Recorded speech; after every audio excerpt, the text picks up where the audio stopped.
বাবা চলো এখন, আবার কালকে টিভি দেখবে। কথা অস্পষ্ট গলায় বলল। আচ্ছা তুমি যাও, আমি ওরাকে গুড নাইট বলে আসছি। আমাকে যেতে হবে কেন? তুই এখনই গুড নাইট বলে আয়। কথা জেদ ধরে বলল। না, আমি ওরাকে একা একা গুড নাইট বলবো, তুমি যাও, আমি 1 মিনিটের মধ্যেই আসছি। আরশাদ সিঁড়িতে পা রাখতে রাখতে বলল। যাচ্ছি। 1 মিনিটের মধ্যে যদি না দেখি, তোর আজকে খবর আছে। আরশাদ চলে যেতেই কথা অরাকে জড়িয়ে ধরে তার কানের কাছে ফিসফিস করে বলল। ওরা, তোমার মনে আছে তো? অরা আশ্বাস দিয়ে বলল। হ্যাঁ বাবা, ভুলে যাইনি। আমাকে ডেকো কিন্তু, আমি তোমাকে হেল্প করব। অরা বিস্মিত হয়ে আদুরে গলায় বলল। তুমি আমায় হেল্প করবে? কথা দৃঢ় গলায় বলল। হুম। তাহলে তো ডাকতেই হবে। এখন তুমি যাও, বাবা ঘুমিয়ে পড়লেই আমি তোমায় ডেকে দেব। নতুন ঘরের বিছানায় গুটিসুটি মেরে শুয়ে আছে কথা। পাশে বসে তার মাথায় হাত বুলিয়ে দিচ্ছে আরশাদ। তবুও কিছুতেই ঘুম নেমে আসছে না তার দু চোখে। বারবার ইচ্ছে করছে উঠে বসে বাবার সঙ্গে গল্প করতে। কথা হঠাৎ চোখ দুটো মেলে তাকিয়ে বলল।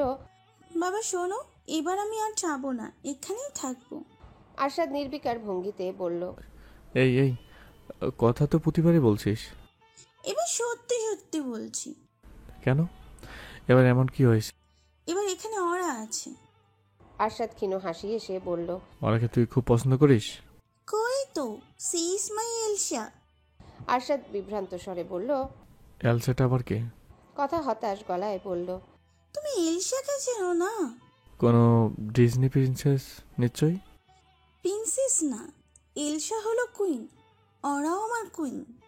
হয়েছে, অনেক পাকা পাকা কথা হয়েছে, এখন ঘুমিয়ে পড়ো। কথাকে ঘুম পাড়িয়ে রেখে আরশাদ নিজের ঘরে গিয়ে ঘুমিয়ে পড়েছে। ইদানিং তার অনিদ্রা অনেকটাই নিয়ন্ত্রণে এসেছে। ডাক্তার সাহেবের দেওয়া ঘুমের ওষুধ কাজে দিচ্ছে। আগে তো বেচারা ঘুমের ওষুধ খেয়ে দু চোখের পাতা এক করতে পারতো না। আরশাদের মনের একটা অংশ মনে করে এ অনিদ্রা সেরে যাওয়ার পেছনে কোনো না কোনোভাবে অরার অবদান রয়েছে। অরাই বাড়িতে আসার পর থেকে আরশাদ তার মনের গভীরতম স্তরে জমে থাকা কথাগুলো বলার মতো একজন মানুষ পেয়েছে। যন্ত্রণার কথাগুলো কারো সাথে ভাগাভাগি করে নিলে মন অনেকটাই হালকা হয়ে যায়। কথা ঘুমাতে চলে যাওয়ার পর অরা কতগুলো কাজে এগিয়ে রাখলো। কেকের ব্যাটার তৈরি করে ওভেনে ঢুকিয়ে দিল, আর চুলায় বসিয়ে দিল পায়েস। কেক তৈরি হতে হতে প্রায় 45 মিনিট লেগে গেল। ওদিকে পায়েস রান্নাও শেষ করে ফেলেছে অরা। ওভেনে কেক তৈরি হওয়ার পর সেটা কয়েক ঘন্টা ফ্রিজে রেখে ঠান্ডা করে নিতে হয়, নাহলে ক্রিমটা ঠিকমতো বসে না। তবে এখন সেই সময় নেই, তাই অরা কেকটা ডিপ ফ্রিজে ঢুকিয়ে রাখলো। ডিপের তীব্রতায় যতটুকু ঠান্ডা হতে পারে। 11টার কাছাকাছি অরা রান্নাঘর থেকে পা বাড়ালো কথার ঘরের দিকে। ছোট ছোট পা ফেলছে যাতে কোনো আওয়াজ না হয়। সব কাজ শেষ হয়ে গেলেও মজার একটা কাজ বাকি, কেক ডেকোরেশন। এই কাজটা অরা কথাকে নিয়ে করবে। এমনিতেই মেয়েটা বলে রেখেছিল অরাকে হেল্প করবে। ঘুম থেকে উঠে যদি দেখে ওরা একাই সব কাজ শেষ করে ফেলেছে তাহলে নির্ঘাত রেগে যাবে। তার তো আবার বাবার মতো রাগ বেশি। ঘরের বাতি না জ্বালিয়ে ওরা ফিসফিস করে ডাকলো। কথা, কথা। অন্ধকারের মধ্যেও ওরা স্পষ্ট দেখতে পেল ছোট্ট কথা সঙ্গে সঙ্গে উঠে বসেছে। ওরা অবাক গলায় বলল। তুমি ঘুমোনি? না তো। কেন সোনা? ঘুমালে তো আর উঠতে পারবো না, তাই ঘুমাইনি। ওরা বাতি জ্বালিয়ে কথাকে কোলে নিয়ে মুগ্ধ গলায় বলল। বাহ, তুমি তো অনেক চালাক। চালাক মানে কি ওরা? ওরা কিছুক্ষণ ভেবে বলল। চালাক মানে ক্লেভার। কথা বেশিরভাগ সময় বাংলায় কথা বললে বেশ অনেক বাংলা শব্দের অর্থ জানে না, সেক্ষেত্রে তাকে ইংরেজি শব্দটা বলতে হয়। আচ্ছা, চালাক ভালো হয় নাকি খারাপ? ভালোও হতে পারে, আবার খারাপও হতে পারে। সেটা কিভাবে? এখন বুঝবে না, বড় হলে বুঝবে। কথা থমথমে গলায় বলল। কিন্তু তুমি তো বড় হতে না করলে। ও তাই তো। আচ্ছা, চালাকরা ভালো হয়, যেমন আমার কথা শোনা। সীমার জন্য কাপকেক বানাতে বানাতে অরার কেক বানাতে হাত বেশ ভালোই পেকেছে। তবে সমস্যা হলো সীমার জন্য বানানো কাপকেকের ডিজাইন এলোমেলো হলেও সমস্যা নেই। তবে আজ সমস্যা আছে, কোনোভাবেই ভুল করা যাবে না। ক্রিমের ব্যাগটা নিয়ে ডিজাইন করতে গিয়ে অরার হাতটা কেঁপে উঠছে। কেকের উপরে কি ডিজাইন হবে তা কথা ঠিক করে দিয়েছে। অরাকে সুপারম্যানের লোগো আঁকতে হবে। সুপারম্যানের লোগোর একটা ছবি গুগল থেকে নামিয়ে পাশেই রেখেছে ওরা। দেখে দেখে ডিজাইন করার চেষ্টা করছে, তবুও হাত কাঁপাকাঁপি যেন থামছেই না। অরা কথাকে সাবধান করে দিয়ে বলল। আমি কিন্তু ভালো করে আঁকতে পারবো না, কথা ভুল হবে। কথা পাশেই গালে হাত দিয়ে দাঁড়িয়ে অরার কেক সাজানো দেখছিল। এমন কথা শুনে জোর গলায় বলল। না, আমি জানি তুমি সুন্দর করে আঁকবে। কথা, হ্যাঁ। তুমি কেকের উপরে সুপারম্যানের সাইন আঁকতে বলে কেন? বাবাকে অনেক ভালোবাসো তাই না? কারণ সুপারম্যান আমার ফেভারিট সুপার হিরো আর বাবা আমার সুপার হিরো। লবণের মতো? কথা লম্বা শ্বাস নিয়ে বলল। হ্যাঁ, আমি বাবাকে লবণের মতন ভালোবাসি। হ্যাঁ, কেন ওই গল্পটা শোনোনি? একটা রাজার 3 মেয়ে ছিল। একটা মেয়ে তাকে চিনির মতন ভালোবাসে, আর একজন গুড়ের মতন ভালোবাসে, আর শেষ হচ্ছে লবণের মতন ভালোবাসে। রাজা এই শুনে খুব রেগে গেছিল, কিন্তু পরে বুঝতে পেরেছে লবণ সব থেকে বেশি ইম্পর্টেন্ট। লবণ ছাড়া তো আমরা খেতেই পারি না। কি যুগ এসে গেল! আগে বড়রা বাচ্চাদের গল্প শোনাতো, আর এখন বাচ্চারা বড়দের গল্প শোনাচ্ছে। ওরা চমৎকৃত হয়ে বলল। বাহ কথা, তুমি তো অনেক সুন্দর সুন্দর গল্প জানো। কে বলেছে তোমাকে এই গল্পটা? আমি নানির বাসায় গিয়েছিলাম না, নানি বলেছে। ঘড়িতে কাটায় কাটায় রাত 12টা। কথা এবং অরা দাঁড়িয়ে আছে আরশাদের ঘরের সামনে। অরার হাতে কেকটা। তার বুক ধুকপুক করছে, মনের মাঝে বিচিত্র এক আনন্দ আর উদ্দীপনা কাজ করছে। না জানি এই সারপ্রাইজে আরশাদের প্রতিক্রিয়া কেমন হয়। কথা তার ছোট্ট হাতে অনবরত দরজায় টোকা দিয়ে যাচ্ছে, তবুও অপর প্রান্ত থেকে কোনো সারা শব্দ নেই। আরশাদের এই এক বদভ্যাস, হয়তো সারা রাত জেগে থাকবে আর ঘুমিয়ে পড়লে তো আর ওঠার নামই নেবে না। কথা ব্যর্থ হয়ে বিরক্ত গলায় বলল। ওরা, তুমি এই দরজাটা খুলতে পারো? অরা কিঞ্চিত সংশয় নিয়ে বলল। পারি, কিন্তু বাবা যদি রাগ করে? দূর, বাবা আমার উপর রাগ করবে। কি যে বলো তুমি! আরশাদের ঘরের লকের পাসওয়ার্ডটা এখনো মনে রেখেছে ওরা, 2409। ভয়ে ভয়ে এক একটা নাম্বার প্রেস করলো সে। লক খুলে যেতেই কথা দরজা খুলে ভেতরে প্রবেশ করলো। ওরা অনিশ্চিত পায়ে তার পিছু নিল। পুরো ঘর অন্ধকারে ছেয়ে আছে। এসির হিমশীতল হাওয়া গায়ে লাগতেই যেন হাড় হিম হয়ে গেল। ওরা গিয়ে সাবধানে ডিম লাইট ধরিয়ে দিল। কাঁধ পর্যন্ত ব্ল্যাঙ্কেট টেনে ঘুমাচ্ছে আরশাদ। তার চোখে মুখে অদ্ভুত এক স্নিগ্ধতা। এক মুহূর্তের জন্য ওরার ইচ্ছে হলো তার ঘুমটা না ভাঙিয়ে সারা রাত তার দিকে তাকিয়ে থাকতে। মুহূর্তেই সামলে নিল নিজেকে। আজকাল এমন লাগাম ছাড়া হয়ে যাচ্ছে তার ইচ্ছাগুলো। কথা বিছানায় উঠে বসে ঘুমন্ত আরশাদের গায়ে আলতো ধাক্কা দিয়ে বলল। বাবা, বাবা, বাবা ওঠো না। আরশাদ ঘুম জড়ানো কণ্ঠে বলল। ওঠো না বাবা। আরশাদের মাঝে কোনো প্রকার হেলদোল নেই, ঠিক আগের ভঙ্গিতেই ঘুমিয়ে রইল সে। কথা অরার দিকে তাকিয়ে বিরক্ত গলায় বলল। উঠছো না তো। অরা বলল। আবার ডাকো। কথা এবার গলা ফাটিয়ে ডাকলো। বাবা। আরশাদের ঘুম মনে হয় তাতে কিছুটা ভাঙলো। চোখ মেলে তাকিয়ে বলল। কি মা? ওঠো আগে। আরশাদ উঠে বসতে বসতে বলল। কি হয়েছে? ভালোভাবে আরশাদ চোখ মেলে তাকিয়ে দেখলো কেক হাতে অরা দাঁড়িয়ে আছে। কেকের উপরে জ্বলন্ত মোমবাতি। আরশাদ আর কিছু বুঝে ওঠার আগে কথা উৎফুল্ল ভঙ্গিতে গান ধরল। Happy birthday to you, happy birthday to you, happy birthday dear baba, happy birthday to you, happy birthday baba. যার জন্মদিন উদযাপনের জন্য সারা দেশ মুখিয়ে থাকে, তার নিজেরই কোনো খবর নেই। একেবারে ভুলেই গিয়েছিল আজকের দিনটার কথা। বহু বছর হয়ে গেল নিজের জন্মদিন পালন করে না আরশাদ। মানুষের হয়তো অ্যাটেনশন থেকে বাঁচতে এই দিনটা ঘরেই কাটিয়ে দেয় সে। আরশাদ অবাক হয়ে অরার দিকে তাকিয়ে বলল। আজকে 18 তারিখ। অরা প্রচ্ছন্ন হাসি এসে হ্যাঁ সূচক মাথা নাড়ালো। কথা বাবাকে জড়িয়ে ধরে মিষ্টি গলায় বলল। হ্যাপি বার্থডে বাবা। আরশাদ কথার কপালে চুমু খেয়ে বলল। থ্যাংক ইউ সোনা। তুই জানলি কিভাবে? তোর মনে ছিল? আমি মনে রাখতে পারি না তো, ওরা আমাকে মনে করিয়ে দিয়েছে। বিছানার উপরে কেকটা নামিয়ে রাখতে রাখতে অরা বলল। এখন বাবার সাথে কেকটা কেটে ফেলো তো। কথা বলল। বাবা জানো, এই কেকের ডিজাইন আমি করেছি। তাই নাকি? আমি ওরাকে যেভাবে বলে দিয়েছি ও সেভাবে ডিজাইন করছে, তাই না ওরা? আরশাদ আরেক দফা অবাক হয়ে অরাকে বলল। তুমি কেকও বানাতে পারো? চেষ্টা করেছি, খেয়ে বলুন তো কেমন হয়েছে। কেক কাটার পর্ব শেষে কথা আরশাদকে বসার ঘরে নিয়ে এলো। আজ সকালে সে অরার সঙ্গে বাইরে গিয়ে বাবার জন্য অনেক গিফট কিনেছে।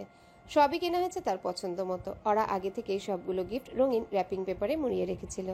আরশাদ একটা একটা করে গিফট খুলছে আর কথার উচ্ছ্বাস ক্রমেই বেড়ে যাচ্ছে।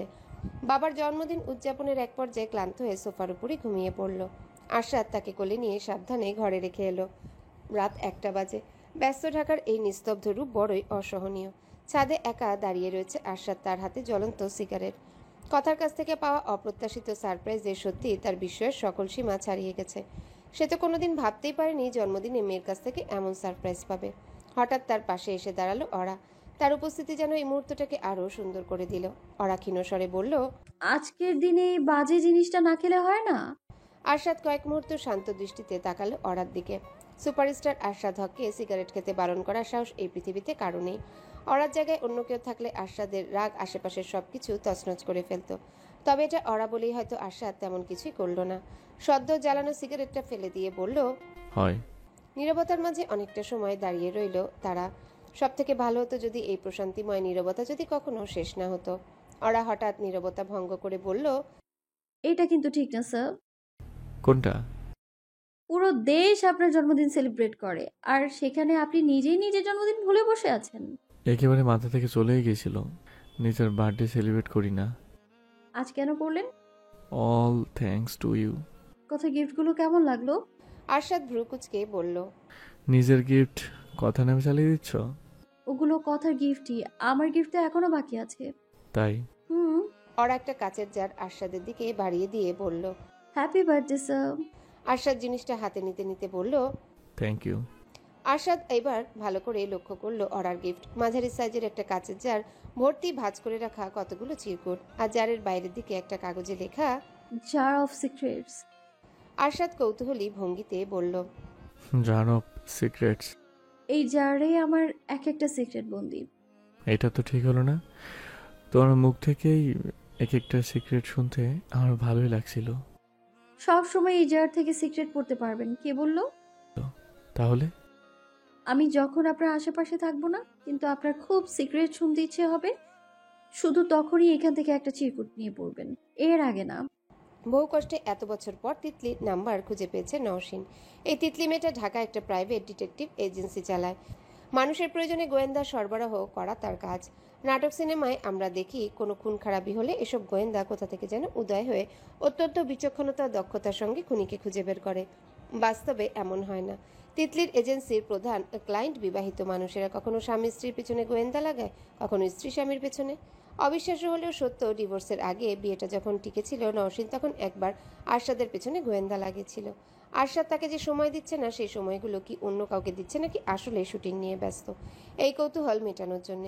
তবে শেষ রক্ষা হয়নি। আরশাদ সর্বক্ষণ দুজন বলশালী বডিগার্ড নিয়ে ঘোরাফেরা করে। তারা ওই গোয়েন্দাকে ধরে ফেলে। গোয়েন্দা বেচারা ভয়ের মুখে নওশিনের নাম বলে দেয়। আরশাদ বরাবরই চাইতো তাদের সম্পর্কটা টিকে যাক। যখন জানতে পারল নওশিন তাকে সন্দেহ করে, তার পিছে গোয়েন্দা লাগিয়েছে, তখন গিয়ে নওশিনকে প্রশ্ন করেনি। ভেবেছে ভুলটা তার নিজেরই। সে সময় দিতে পারে না বলেই হয়তো নওশিন তাকে সন্দেহ করছে।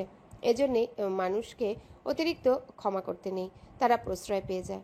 ফোন রিসিভ করে তিতলি একরাশ উচ্ছ্বাস নিয়ে বলল, নওশিন ম্যাম, কতদিন পর কথা হচ্ছে আমাদের, কেমন আছেন? নওশিন গম্ভীর গলায় বলল, ভালো। আমার একটা কাজ করে দিতে পারবে তিতলি? তিতলি হাসি মুখে বলল, অবশ্যই করব, আপনার সেবার জন্যই তো আমরা বসে আছি। বলুন কি করতে হবে? আবারও আরশাদ স্যারের পেছনে গোয়েন্দা লাগাতে হবে? নওশিন বিরক্ত গলায় বলল, আমি কি সেই কথা বলছি? জি না। একজনের সম্পর্কে কিছু ইনফরমেশন জোগাড় করে দিতে হবে। কার সম্পর্কে ম্যাম? নওশিন ছোট্ট দীর্ঘশ্বাস গোপন করে বলল, মেয়েটার নাম আফরোজা, ওরা ব্র্যাক ইউনিভার্সিটিতে ম্যানেজমেন্ট নিয়ে পড়ছে। আর নওশিনের কথার মাঝপথে তিতলি হতবাক গলায় বলল, উনি আরশাদ স্যারের ওয়াইফ না? নওশিন চুপ করে রইল। অরাকে সে আরশাদের স্ত্রী হিসেবে এখনো মেনে নিতে পারেনি, কখনো মানতে পারবেও না। মেয়েটার কোনো যোগ্যতা আছে নাকি আরশাদ হকের স্ত্রী হবার? তার নীরবতা লক্ষ্য করে তিতলি ভদ্রভাবে বলল, কি ধরনের ইনফরমেশন চাচ্ছেন ম্যাম? স্পেসিফিক্যালি বললে আমাদের সুবিধা হতো। মেয়েটা বড় হয় গ্রামে, বছর 5 আগে ঢাকায় এসছে। ঢাকায় আসার পর থেকে ওর জীবনে কি কি ঘটেছে সব ইনফরমেশন চাই আমার। কাজের বাইরে সে কোথায় যায়, কার সঙ্গে মেশে, এভরিথিং। ঠিক আছে ম্যাম, আপনি কোনো চিন্তা করবেন না। নওশিন দৃঢ় ভঙ্গিতে বলল, I want them as soon as possible. আর একটা কথা, আমি যে ওর সম্বন্ধে ইনফরমেশন চেয়েছি এটা যেন কেউ জানতে না পারে। ফোন কেটে নওশিন মেঝের দিকে তাকিয়ে ঘন ঘন নিঃশ্বাস ফেলছে। তার চোখ দুটো দিয়ে যেন অগ্নি ঝরছে। ওই মেয়ের শেষ সে দেখে ছাড়বে। কত বড় সাহস! আরশাদের জীবনে তার জায়গা দখল করতে এসেছে। নওশিনের মতে আরশাদের জীবনে যদি কোনো নারীর প্রবেশের অধিকার থাকে তবে সেটা আছে শুধুমাত্র তারই। পুরো 5তলা বিল্ডিং ফাঁকা পড়ে আছে। কোনো প্রকার ফার্নিচার না থাকায় কথা বললে বাড়ি খেয়ে আবারও তা ফিরে আসছে। ওরা অবাক হয়ে দেখছে জায়গাটা। ফাঁকা বিল্ডিং দেখার কিছু নেই, তবুও তার আগ্রহ যেন কমছেই না। ওরা ঘুরে ঘুরে দেখছে আর তার পেছনে আরশাদ। আরশাদ এর আগে বিল্ডিংটা দেখেছে আর নতুন করে দেখার তার কিছু নেই। সে দেখছে অরার বিস্ময়। অরা হতবিহ্বল গলায় বলল, এই পুরো বিল্ডিংটা আপনি কিনে ফেলেছেন? আরশাদ স্বাভাবিক গলায় বলল, হ্যাঁ, ভেবেছিলাম জায়গা কিনে জমির মতো করে বিল্ডিং তৈরি করব, কিন্তু তাতে অনেক সময় নষ্ট হতো। কেন, তোমার পছন্দ হয়নি? এই বিল্ডিংয়ে আরশাদের প্রোডাকশন হাউসের অফিস তৈরি করা হবে। আরশাদ হক প্রযোজকের খাতায় নাম লেখাতে যাচ্ছে। এই খবরে ইন্ডাস্ট্রি এখন সরগরম। কয়েকদিন হলো আরশাদ আনুষ্ঠানিকভাবে মিডিয়ায় জানিয়েছে বিষয়টা। ওরা বলল, এই বিল্ডিং কারো পছন্দ না হয়ে পারে? একটা মাল্টি ন্যাশনাল কোম্পানির অফিস ছিল এই পুরো বিল্ডিংটায়। আমরা চাইলে ভেঙে চুরে নিজেদের মতো ইন্টেরিয়র করতে পারবো। আমি তো আগে থেকে ঠিক করে রেখেছি। নিচতলায় থাকবে আমাদের মেইন রিসেপশন, ওয়েটিং রুম আর কিছু সেট। দোতলায় পুরোটা জুড়ে শুটিংয়ের বিভিন্ন সেট। তিনতলায় এক অংশ কনফারেন্স আর মিটিংয়ের জন্য, আরেক অংশে স্টাফরা কাজ করবে। চারতলায় পুরোটাই স্টাফদের জন্য, আর পাঁচতলায় মেন অফিস রুমগুলো, যেমন তোমার রুম, আমার রুম।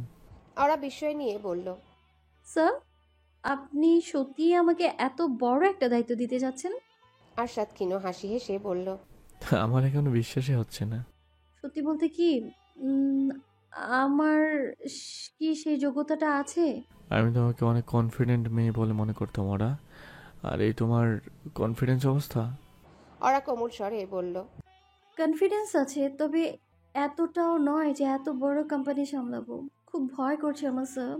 আরশাদ আশ্বাস দিয়ে বলল, শুধু শুধু ভয় করছো ওরা, আমার বিশ্বাস সব কিছুই পারফেক্টলি সামলে নেবে তুমি। আর ছোটোখাটো কোনো ভুল হয়ে গেলে তা শুধরে দেওয়ার জন্য আমি তো থাকবোই। ওরার গা বেয়ে শীতল হাওয়া বয়ে গেল। আরশাদ তাকে পাশে থাকার আশ্বাস দিচ্ছে। এই আশ্বাসের জন্যে যেন বহুকাল অপেক্ষা করেছিল সে। আচ্ছা, আরশাদ ঠিক এভাবেই তার পাশে থাকবে আজীবন? যদি কোনো কারণে দূরে সরে যায় তবে তো তা কোনো ক্রমেই সহ্য হবে না ওরার। বাইরে জহির গাড়ি নিয়ে অপেক্ষা করছে। বিল্ডিং থেকে বেরিয়ে ওরা যে গাড়ির কাছে যাবে তখনই আরশাদ বলে উঠল, ওরা চলো এক কাজ করি, আজ রিক্সা করে বাড়ি ফিরি। ওরা অবাক হয়ে বলল, আপনি উঠবেন রিকশায়? সুপারস্টার আরশাদ হক সাধারণ মানুষের মতো রিকশায় ঘোরাঘুরি করছে। এই দৃশ্য একেবারেই হজম করার মতো নয়। তাকে রিকশায় দেখলে হাজারো মানুষের ভিড় জমে যাবে, রাস্তায় জ্যাম বেঁধে যাবে। তাই আরশাদ বহু বছর হলো রিকশায় ওঠে না। তবে আজ কেন জানি মনের ভেতর থেকে এই ইচ্ছাটা জেগে উঠল। গাড়ির কাছে গিয়ে আরশাদ নিজের সানগ্লাস আর একটা মাস্ক বের করে নিল। দুটোতে নিজের চেহারা পুরোপুরি ঢেকে ফেলল সে। ভালো করে খেয়াল করলেও বোঝা যাবে না রাস্তা দিয়ে আরশাদ যাচ্ছে। রাত তেমন হয়নি, 8টার মতো বাজে। ঢাকাবাসীর ব্যস্ততা এখনই শেষ হয়ে যাবার কথা নয়, তবুও আজ রাস্তা কোনো কারণে ফাঁকা। দু একটা রিকশা দেখা গেলেও খুব একটা যানবাহন নেই। ভালোই হলো।